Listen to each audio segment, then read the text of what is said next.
नमस्कार, बहुत स्वागत है आप सभी का। मैं हूं सौरभ शर्मा। आप देख रहे हैं 5 राज्यों के विधानसभा चुनाव पर हमारा ये बड़ा खास शो, अब की बार किसकी सरकार। आपको मैं सबसे पहले बता दूं, प्रधानमंत्री नरेंद्र मोदी इस वक्त चित्रकूट में हैं। चित्रकूट के प्रसिद्ध रघुवीर मंदिर में प्रधानमंत्री मोदी ने भगवान राम के दर्शन किए। 22 जनवरी 2024 को अयोध्या में भगवान राम के मंदिर में रामलला की प्राण प्रतिष्ठा होनी है और अगले 3 महीने तक देश में भक्ति की गंगा बहेगी, इसमें कोई शक नहीं। हिंदू धर्म और सनातन की प्रतिष्ठा बढ़ाने वाले काम होंगे और इसी बीच में इन 5 राज्यों के चुनाव हो जाएंगे। धर्म बीजेपी की कोर आइडियोलॉजी का हिस्सा है, लेकिन क्या सिर्फ धर्म के आधार पर कोई चुनाव जीता जा सकता है, यह सवाल है। सियासत की समझ रखने वाले कहते हैं कि विधानसभा चुनावों में जाति अक्सर धर्म पर हावी पड़ती है। तो क्या कहता है जातियों का यह समीकरण? क्या नरेंद्र मोदी और मोदी की पार्टी सिर्फ धर्म वाला समीकरण साधकर चल रही है, या जातियों के समीकरण में भी बीजेपी आगे दिखाई दे रही है? जाति गणना की डिमांड ने कांग्रेस को आखिर कितना फायदा पहुंचाया, अगर पहुंचाया? इजरायल और हमास का युद्ध चल रहा है, क्या इस सब का असर भी चुनाव पर पड़ेगा? मुस्लिम वोट का ध्रुवीकरण क्या इससे होता हुआ कहीं दिखाई दे रहा है, या पोलराइजेशन के अगेंस्ट काउंटर पोलराइजेशन की भी कहीं कोई गुंजाइश दिख रही है? ये सारी हम बात करेंगे और इन चुनावी राज्यों की जातियों का पूरा गुणागणित आपको दिखाएंगे। ये भी याद रखिए कि अब इन सभी चुनावी राज्यों में टिकट भी बढ़ चुके हैं, तो इसलिए चुनाव की सारी तैयारी हर पार्टी की तरफ से पूरी हो चुकी है। वोटर जानता है कि वो किसको वोट कर रहा है, क्यों वोट कर रहा है। सवाल यह है कि क्या हम उसे डिकोड कर पाते हैं चुनाव से पहले, चुनाव के नतीजों से पहले। मेहमानों से आपको मिलवा दें, हमारे साथ संजीव श्रीवास्तव जी जुड़ रहे हैं। बहुत स्वागत है संजीव जी आपका। सज्जन कुमार स्टूडियो में हमारे साथ हैं, चुनाव विश्लेषक हैं। सज्जन आपका बहुत स्वागत है। बहुत वरिष्ठ पत्रकार राहुल महाजन जी हमारे मेहमान हैं। राहुल जी स्वागत है आपका भी।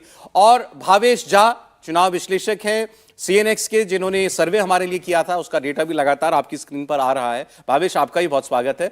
तो पहले इस डेटा के बारे में मैं आपको बता दूं, ये इंडिया टीवी सीएनएक्स का ओपिनियन पोल आपने देखा था, जिसमें मध्य प्रदेश, राजस्थान, छत्तीसगढ़, इन 3 राज्यों की जिनकी आज हम चर्चा करने जा रहे हैं, एक ये ओपिनियन पोल उनके बारे में क्या कहता है वो आपकी स्क्रीन पर लगातार आता रहेगा। हम शुरुआत करने जा रहे हैं मध्य प्रदेश के ओपिनियन पोल के बाद। आज हम जातियों का जो पोल एक किस्म का आपके सामने रखने जा रहे हैं। अगड़ी जातियां हो, सो कॉल्ड अगड़ी जातियां या पिछड़ी जातियां, ओबीसी, एसटी, एससी, ये सभी वर्ग आखिर कहां किसके साथ कैसे जाते हुए दिखाई देते हैं, और वो जो हमने ऊपर आपको ये डेटा दे रखा है ये उसके साथ मेल खाता है या नहीं खाता है। आज हम इस सब की हम विवेचना करेंगे। शुरुआत मध्य प्रदेश की सबसे बड़ी जाति भील जाति से आइए करते हैं।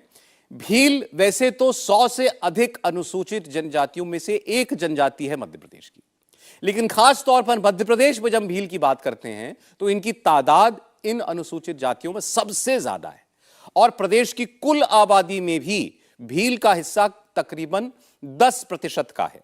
और जो 230 सीटें आप देखते हैं मध्य प्रदेश में कुल हैं, इसमें से 47 सीटें अनुसूचित वर्ग के लिए, अनुसूचित जनजाति के लिए रिजर्व्ड हैं, और इन पर हम 2018 में कांग्रेस पार्टी का बहुत अच्छा प्रदर्शन रहा था। लगभग 30-31 सीटें इन 47 में से कांग्रेस पार्टी ने जीती थी और 16 के करीब भारतीय जनता पार्टी ने जीती थी। तो इसीलिए जब हम इस एक जनजाति की बात करते हैं भील, जिसकी तादाद 10% है आबादी में, तो उसका आंकड़ा जानना बहुत महत्वपूर्ण हो जाता है। तो पहला डेटा आपके सामने हम रखने जा रहे हैं मध्य प्रदेश के चुनाव का। भील जाति, इसमें आप देखेंगे कि 35% वोट भील जाति का बीजेपी को मिलता हुआ दिखाई देता है, लेकिन आधे से ज्यादा 54% वोट भील समुदाय का वो कांग्रेस पार्टी के पास जाता हुआ दिखाई दे रहा है, और 11% अन्य के पास। तो ये अपने आप में एक इशारा करने के लिए काफी है कि आज भी जो ट्राइबल सीट है, रिजर्व सीट है मध्य प्रदेश की, उस पर किसका दबदबा जो है वो दिखाई दे रहा है। भारतीय जनता पार्टी को अभी इस वर्ग के अंदर और मेहनत करने की कोशिश है, और ये वोट आखिर कितना और टूटकर कांग्रेस से भाजपा की तरफ आ सकता है, या इसकी गुंजाइश है, क्योंकि चुनाव में अभी कुछ वक्त है। तो इस पर सबसे पहला रिएक्शन हम भावेश का ही जानना चाहते हैं। देखिए, शुरुआत हमने भावेश उस सेगमेंट से की है जो मध्य प्रदेश में बड़ा हावी है, और उसमें दिखाई दे रहा है कि कांग्रेस पार्टी का एक क्लियर एज भी है।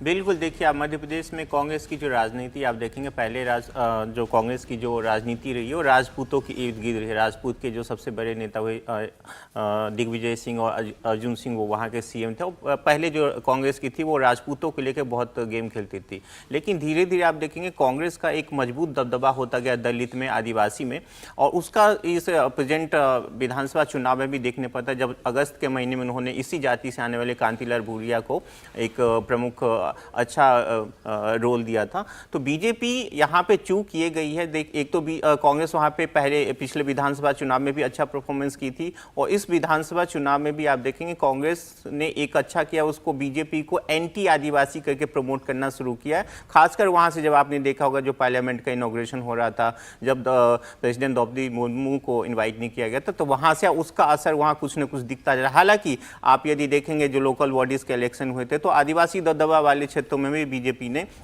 कुछ हद तक रिकवर करने की कोशिश की थी। तो इसलिए आप देखेंगे बीजेपी का लगभग 35% वोट जो दिख रहा है वो उसी का नतीजा है। लेकिन कांग्रेस अभी भी यहाँ पे एज के साथ है, और ये मेरे ख्याल से जो भी जिस रीजन में पर्टिकुलर ये आदिवासी वोट और खासकर भील आती है, वहाँ पे आप देखेंगे जब हमने रीजन वाइज डेटा देखा था तो वहाँ पे कांग्रेस का परफॉर्मेंस अभी भी अच्छा दिखाई दे रहा था।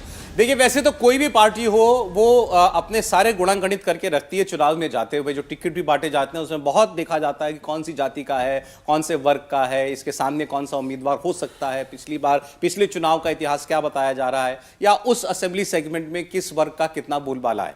तो जाति का फैक्टर हर पार्टी अपने साथ लेकर के चलती है। लेकिन जब बात आती है कि नैरेटिव किसको क्या सूट करता है, खास तौर पर भारतीय जनता पार्टी को जाति का नैरेटिव इतना सूट नहीं करता। वो उसके लिए बेहतर होता है कि ब्रॉडर इश्यूज पर चुनाव हो, लार्जर इश्यूज पर चुनाव हो। अगर स्टेट पे राज्य का भी चुनाव है तो उसमें भी अगर उनकी सरकार है तो सरकार के इर्द गिर्द या चेहरे पर चुनाव हो जाए। आज मोदी जी जैसा चेहरा है प्रधानमंत्री का, तो प्रधानमंत्री के नाम पर कितना वोट आ सकता है। लेकिन इस जाति के चक्कर में भारतीय जनता पार्टी को लगता है कि बहुत ज्यादा उसको फंसना नहीं है।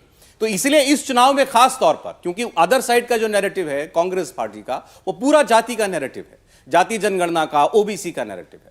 तो क्या भारतीय जनता पार्टी उस चक्कर से बच पा रही है या नहीं, इस पर हम लोग बात करेंगे। प्रधानमंत्री का भी हमने आपके सामने जिक्र किया, आज चित्रकूट में है वो। अभी उनको न्योता मिला राम मंदिर अयोध्या में, वो जाएंगे 22 जनवरी को, उसका बड़ा शोर चल रहा है। अब श्री राम का नारा सिर्फ यूपी में नहीं लेकिन पूरे देश में चलता है, तो एमपी में भी चलता है।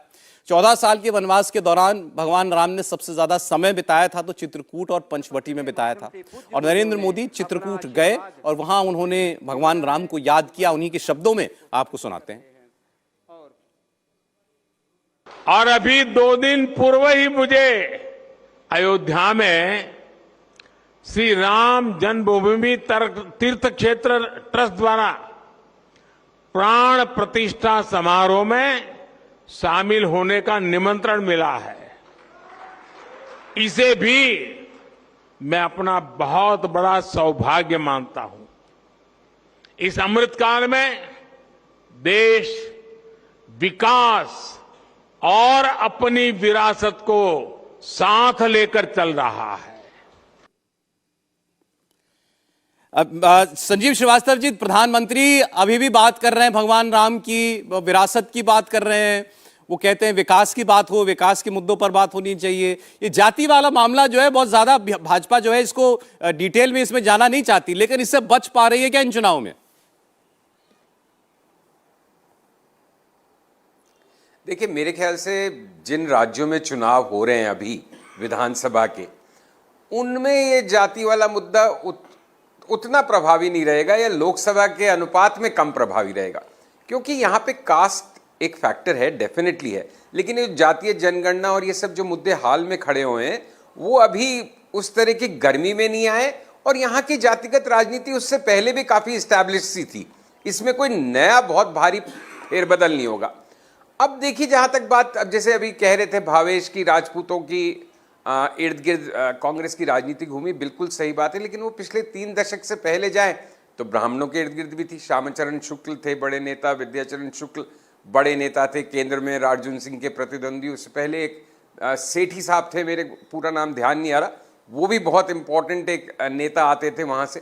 तो कांग्रेस का पहले जैसे शिव जी की बारात थी, या सारे मतलब जो नदी तालाब थे वो जाके उस सागर में मिल जाते थे, क्योंकि पहले बड़ी पार्टी ये होती थी।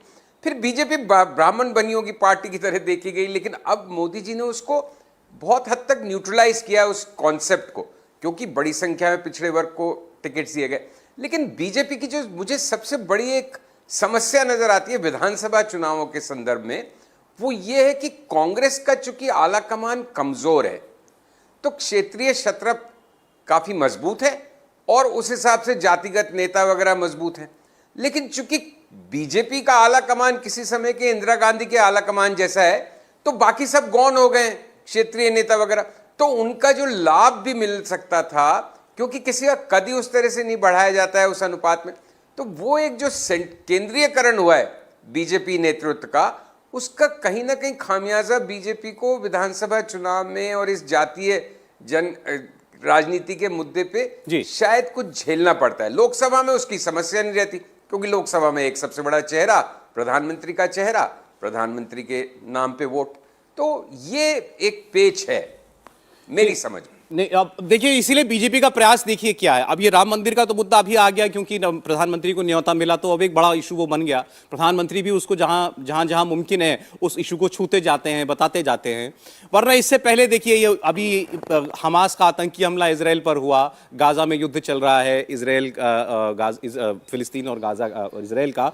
भारतीय जनता पार्टी ने राजस्थान जैसे राज्य में चूंकि कांग्रेस की सरकार थी, तो वहां पर तुष्टीकरण का आरोप कांग्रेस पार्टी के ऊपर लगाया। हम राजस्थान की बात अलग से भी करेंगे, लेकिन मध्य प्रदेश में आप उसका वैसा कोई आरोप लगा नहीं सकते। आपकी अपनी सरकार है, तो सीधे आप क्या कह करके आप उस मुद्दे पर जो है राजनीति को ले जाएं, चुनाव को ले जाएं।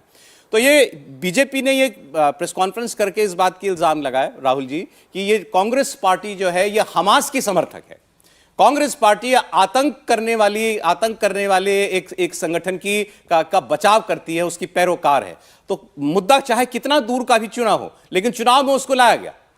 देखिए, दो तीन बातें मैं इसमें कहूँगा। एक तो ये है कि जो राजनीति है राज्यों में, जैसे मध्य प्रदेश है, छत्तीसगढ़ है, राजस्थान है, ये राजनीति जो है वो कहीं ना कहीं ब्राह्मण राजपूत इससे हटके ओबीसी की तरफ जा रही है।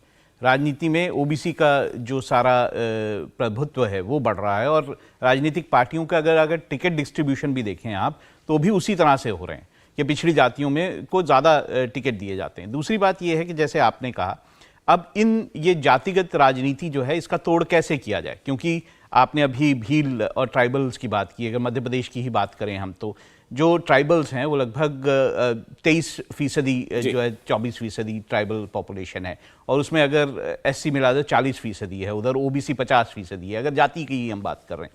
तो भील की बात करें तो लगभग 46 लाख की पॉपुलेशन है ओवरऑल। अगर भारत की बात करेंगे 2 करोड़ की पॉपुलेशन से ज़्यादा है इनकी, और 4-5 राज्यों में जैसे मध्य प्रदेश है, उसके बाद राजस्थान है, उसके बाद गुजरात है, उसके बाद मेरे हिसाब से शायद महाराष्ट्र में भी काफ़ी अच्छी पॉपुलेशन।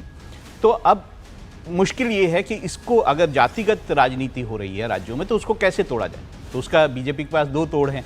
जैसे प्रधानमंत्री ने अभी एक अपने भाषण में ये कहा कि मैं ये मानता हूँ कि गरीब जो है वो सबसे बड़ी जाति है मेरे लिए, मैं उनके लिए काम करता हूँ। अब ट्राइबल रीजन्स में एक और प्रॉब्लम है, और जैसे आपने हिंदुत्व का आपने खुद ही कहा कि हिंदुत्व को लेकर वो बात कर रहे हैं, राम मंदिर को लेकर बात कर रहे हैं। ट्राइबल रीजन्स में एक और दिक्कत ये है कि वहाँ पर जो है वो धर्म के मुद्दे जो हैं थोड़े कम जो है, हिंदुत्व का मुद्दा जैसे कम चलते हैं।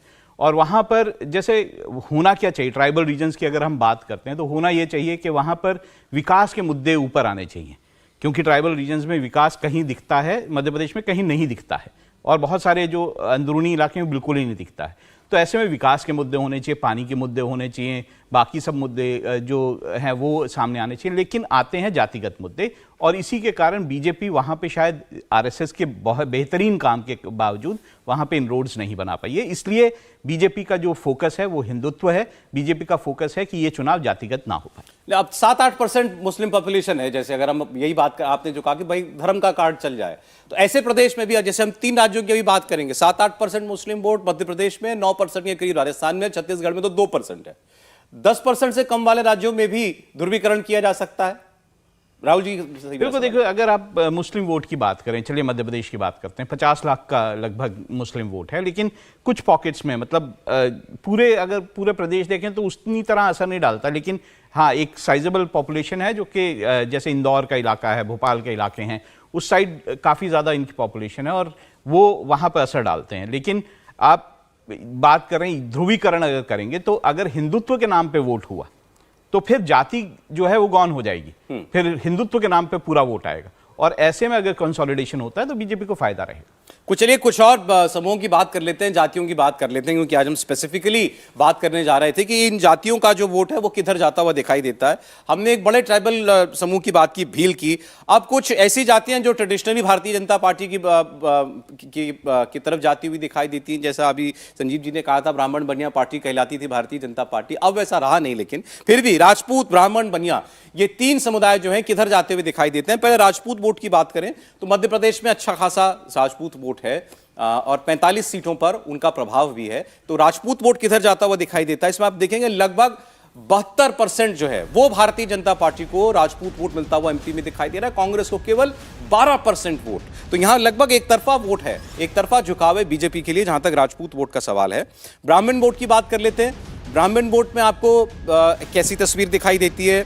शायद इससे भी बेहतर भारतीय जनता पार्टी के लिए 80% जो वोट है ब्राह्मणों का वो भारतीय जनता पार्टी को मिलता हुआ दिखाई दे रहा है। और ये याद रखिए कि यही ब्राह्मण वोट बताया गया था कि 2018 में नाराज हो गया था भारतीय जनता पार्टी से आरक्षण के मुद्दे पर, उस वक्त कुछ बयानबाजियों की वजह से। लेकिन अब इस बार ऐसा कोई बिखराव इसमें दिखाई नहीं दे रहा, एक पुष्ट ब्राह्मण वोट मिलता हुआ दिखाई दे रहा है। जहाँ तक वैश्य समाज की बात है, बनिया समाज की बात है, उनकी अनुपात देख लीजिए तो वो 68% तक, लगभग 70% के करीब बीजेपी को, 14% के करीब अदर्स की ओर जाता हुआ दिखाई दे रहा है। तो सज्जन, इस बार अगड़े वोट में कहीं कोई टूट दिखाई नहीं दे रही? नहीं, देखिए इस पर बिल्कुल नहीं है। उसका एक कारण ये भी है कि 2018 में क्या था कि शिवराज सिंह चौहान बहुत बार से मुख्यमंत्री थे और थोड़ा बहुत शिवराज सिंह चौहान ने अपने पिछड़ावाद, वो जो कार्ड होता है, उसको बहुत ही कुछ ज़्यादा मजबूती के साथ खेलना शुरू कर दिया था। तो एक नाराज़गी थी और उस समय याद रखिए SC/ST एक्ट के अगेंस्ट में सुप्रीम कोर्ट का जो जजमेंट आया था, उस पर जो पार्लियामेंट्री संशोधन किए गए थे, तो उससे एक अपर कास्ट में एक नाराजगी 2018 में थी। वो भाजपा से एज सच नाराजगी नहीं थी, वो उस समय परिस्थिति जन्य नाराजगी थी। अभी आप देखिए अभी क्या हो रहा है कि ये पूरा का पूरा जो ट्रेडिशनल वोट बैंक है बीजेपी का वो वापस आ गया है और इस कारण से इस बार नेचुरल है कि जैसे जैसे ये धारणा फैलती जाएगी कि भाई कांग्रेस की सरकार बन सकती है, बीजेपी मुश्किल में है, तो याद रखिए इस बार शिवराज सिंह चौहान जो कि हिंदुत्व की राजनीति तो करते हैं, लेकिन थोड़ी ये भी एक धारणा है वहां पे कि इन्होंने पिछड़ेवाद और पिछड़ा वर्ग जो है उसको कुछ ज्यादा ही वो अपने कार्ड के तौर पे यूज करते हैं, जो अपर कास्ट को थोड़ा चुभता भी है।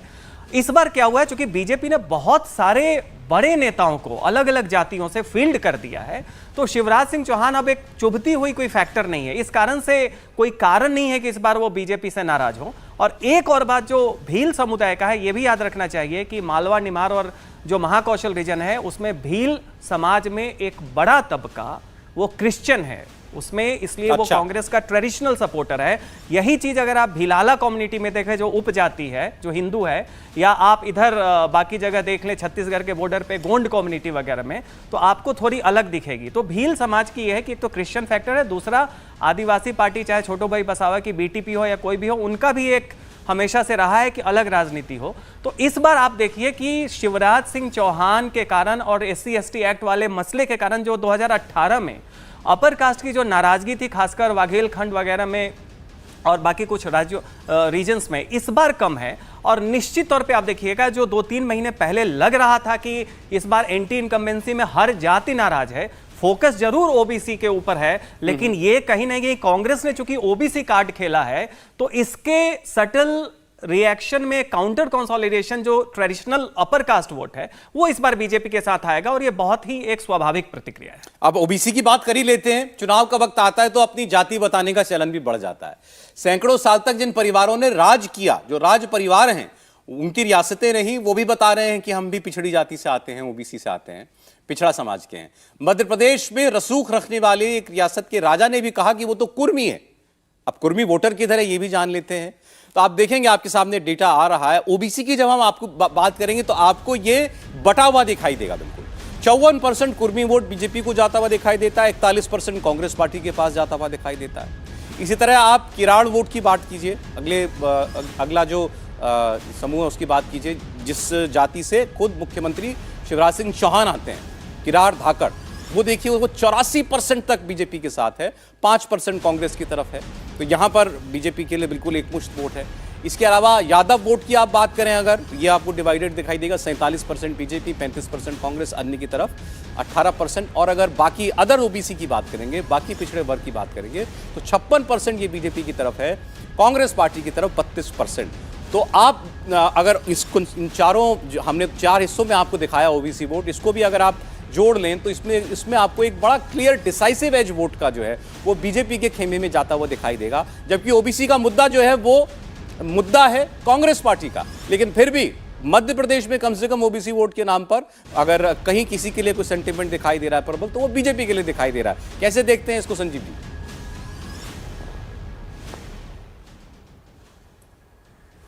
देखिए, एक तो आपने आखिर में जो बताया, जो कास्ट थी वो शिवराज जी वाली, उसमें से तो 84% जा रहे हैं, तो एक शिवराज के लिए भाई हमारा मुख्यमंत्री है। और दूसरी बात, 2014 से लगातार ओबीसी को कल्टीवेट किया है बीजेपी ने। यूपी इलेक्शंस में जो 2014 की बड़ी सफलता थी, उसमें ओबीसी वर्ग के लोगों को बड़ी मात्रा में टिकट देने की बात थी।